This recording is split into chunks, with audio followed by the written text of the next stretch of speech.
श्री गणेशाय नमः. श्री कुलदेवतायै नमः.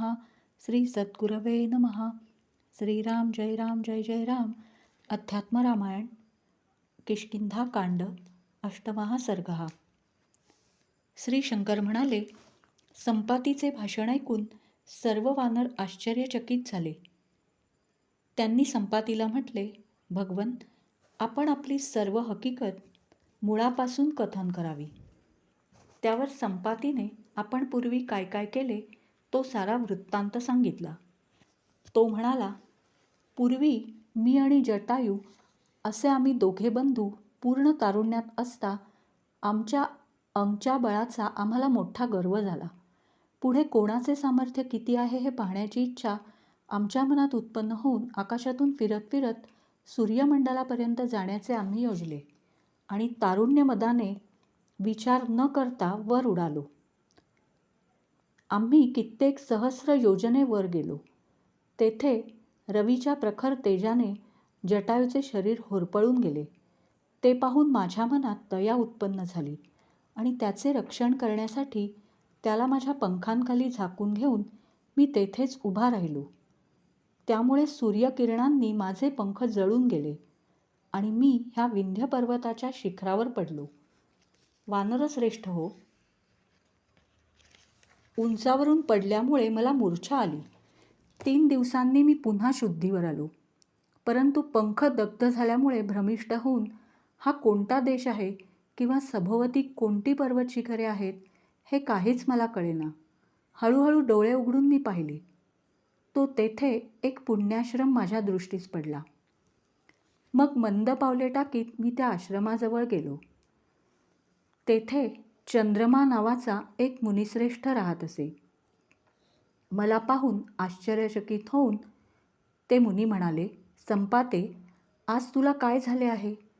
तुझे शरीर कोणी विरूप केले? पूर्वी तू अत्यंत बलवान होतास, ही गोष्ट मला ठाऊक आहे. तुझे पंख जळण्याचे काय बरे कारण? तुला सांगणे योग्य वाटत असेल तर सांग.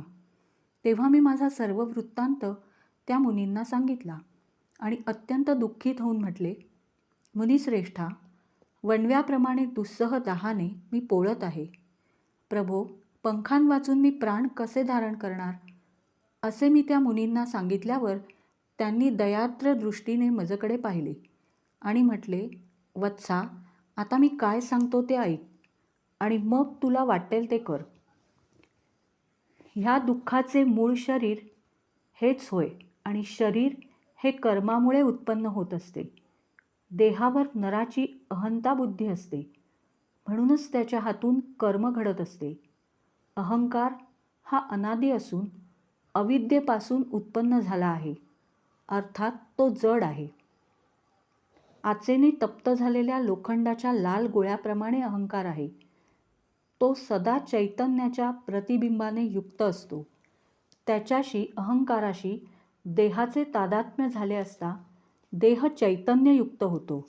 त्याच अहंतेच्या गुणाने आत्म्याला देह मी अशी बुद्धी होते आणि त्यामुळेच सुखदुःखादिकांची प्राप्ती करून देणारा संसार भोगावा लागतो. आत्मा वास्तविक निर्विकार आहे, तरी त्याचवर अहंकारादिकांशी मिथ्या तादात्म्य आरोपिले जाते.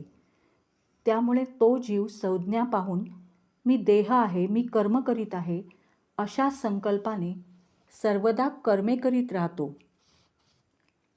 मग त्यांच्या फलांनी बद्ध होऊन कर्मे चांगली वाईट असतील तदनुसार पराधीन होऊन उच्च नीच योनीत नित्य भ्रमण करीत राहतो.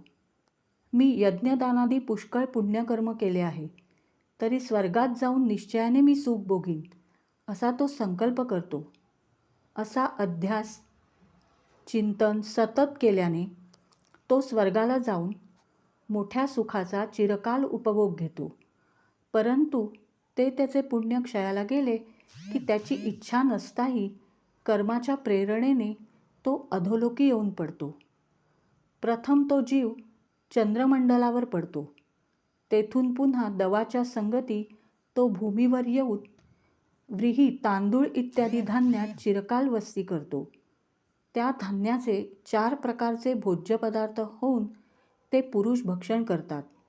त्यापासून रेत उत्पन्न होऊन त्याचा सेक ऋतुकाली पुरुषाकडून स्त्रीच्या गर्भाशयामध्ये केला जातो. पहिल्या दिवशी ते रेत योनिरक्ताने मिश्रित होऊन आणि गर्भवेष्टनाने वेष्टिले जाऊन कलल बनते आणि मग चिखलाप्रमाणे घट्ट होते.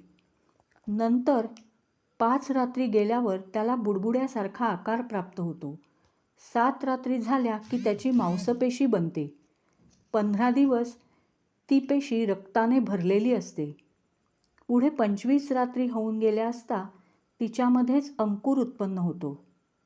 मान, मस्तक, खांदा, पाठीचा कणा आणि उदर ही 5 अंगे 1 महिना झाला असता क्रमाने त्याला प्राप्त होतात. 2 महिने झाले असता क्रमाने हात, पाय, बरगड्या, कमर आणि गुडघे हे उत्पन्न होतात. त्यात अन्यथा काही होत नाही. 3 महिने झाले असता क्रमाने अंगांचे सांधे उत्पन्न होतात. 4थ्या महिन्यात त्याला क्रमाने सर्व बोटे येतात. 5व्या महिन्यात नाक, कान, डोळे, दंतपंक्ती, नखे, गुह्यस्थान ही त्याला प्राप्त होतात. 6व्या महिन्याच्या आरंभी कानांची छिद्रे उद्भवतात. गुद, शिश्न, उपस्थ आणि नाभी हे अवयव याच महिन्यात मनुष्यांना प्राप्त होतात. 7व्या महिन्यात रोम आणि मस्तकावरील केस उद्भवतात. 8व्या महिन्यात सर्व अवयव स्पष्टपणे वेगवेगळे उद्भवू लागतात. हे विहंगा, अशा प्रकारे स्त्रीच्या उदरात गर्भ वाढत असतो. जीवाला 5व्या महिन्यातच चेतनाशक्ती प्राप्त होते. नाळाच्या सूक्ष्म रंध्रांतून आईने खाल्लेल्या अन्नातील सार गर्भातील पिंडास पोचून त्याची वाढ होते. स्वतःच्या कर्मबलाने तो मरत नाही. मग मातेच्या जठरानलाने संतप्त झाल्यावर त्याला आपले सर्व पूर्वजन्म आणि त्यातील कर्मे आठवू लागतात आणि मग पश्चात्तापाने तो म्हणतो की आजपर्यंत अनेक सहस्र योनीत जन्म घेतला आणि पुत्र, स्त्रिया इत्यादिकांचा संबंध, त्याचप्रमाणे पशु, बांधव यांचे सुख ही कोट्यवधी वेळा मी अनुभवले. कुटुंबपोषण करण्यातच आसक्त होऊन गेल्यामुळे न्यायमार्गाने व अन्याय मार्गानेही धनार्जन केले. पण स्वप्नात देखील कधी मी श्री विष्णूंचे चिंतन केले नाही. काय माझे दुर्दैव सांगावे. आता त्याचे फळ म्हणून हे अति खडतर असे गर्भवास दुःख मी भोगीत आहे. नश्वर शरीराला मी शाश्वत मानले. आशा तृणांनी व्याप्त होऊन अनेक निषिद्ध कार्ये आचरिली आणि स्वतःचे असे काहीच हित केले नाही. त्यामुळे कृतकर्माचे फळ म्हणून मला आजपर्यंत अनेक दुःखे भोगावी लागली. नरक समान गर्भवासातून माझी सुटका केव्हा बरे होईल. ह्यापुढे मी नित्य श्री विष्णूंचेच पूजा करीत राहीन असे चिंतित आहे. तोच त्याची जन्मवेळ येऊन तो योनीद्वारात कासावीस होऊ लागतो. मग नरकातून पातकी सुटावा त्याप्रमाणे तो तेथून बाहेर पडतो. दुर्गंधीने भरलेल्या व्रणातून, योनिरूप क्षतातून तो एखाद्या किड्यासारखा बाहेर पडतो. त्यानंतर बाल्यादी सर्व दुःखे प्राप्त होतात. अशा रीतीने सर्व प्राण्यांना दुःख भोगावे लागते. गृध्रा, यौवनादी अवस्थांमध्ये भोगावी लागणारी दुःखे तू भोगली आहेस व ती सर्वांना ठाऊकही आहेत, म्हणून मी त्यांचे वर्णन विस्ताराने केले नाही. अशा रीतीने देह मी अशी मती उत्पन्न होऊन अभिमान उत्पन्न होतो आणि त्यामुळे नरकादी यातना व गर्भवासादी दुःखे प्राप्त होतात. म्हणून आत्मा स्थूल व सूक्ष्म ह्या दोन्हीही देहांहून वेगळा असून प्रकृतीच्याही परता आहे असे जाणून प्राण्याने देहादिकांवरची ममता सांडावी आणि आत्मज्ञान सारे विश्व आत्मरूप आहे हे ज्ञान संपादावे. आत्म्याला जाग्रदादी अवस्था नाहीत. त्याचे स्वरूप सद्रूप, चिद्रूप व आनंदरूप आहे. तो सर्वदा शुद्ध, बुद्ध, शांत आहे असे जाणावे. चैतन्यमय आत्मस्वरूप ज्ञान होऊन अज्ञानापासून उत्पन्न होणारा मोह नष्ट झाला असता देह पडो अथवा प्रारब्ध कर्मानुसार राहो, ज्ञानाला अज्ञानजन्य दुःख किंवा सुख यांची बाधा होत नाही.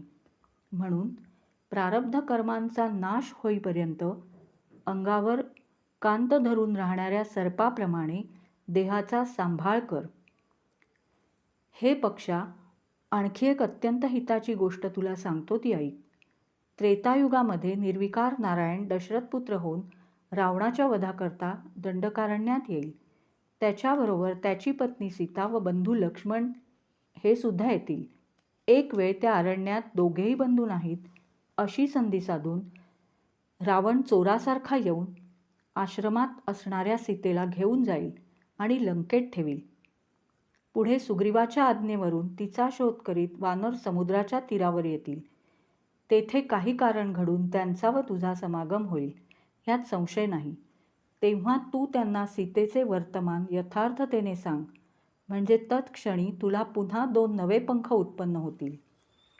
संपाती म्हणाला, त्या मुनी कुलश्रेष्ठ चंद्रमा नामक मुनीने मला असा उपदेश केला. हे पहा, अत्यंत कोमल असे नवे फुटलेले माझे पंख. तुमचे कल्याण असो. मी आता जातो. तुमच्या दृष्टीला सीतामाता पडेल यात संशय नाही. ह्या दुर्लभ्य समुद्र उल्लंघून जाण्याचा तुम्ही यत्न करा. वानर हो, ज्याचे केवळ नामस्मरण केले असता दुर्जन देखील अमर्याद संसार समुद्राला तरून शाश्वत अशा परमविष्णुपदाला जातो, त्याच त्रैलोक्य पालक श्रीरामाचे तुम्ही भक्त असता तुम्हाला सामान्य समुद्र तरून जाता येणार नाही, हे होईल तरी कसे? किष्किंधा कांडातील 8वा सर्ग समाप्त. श्रीराम जय राम जय जय राम.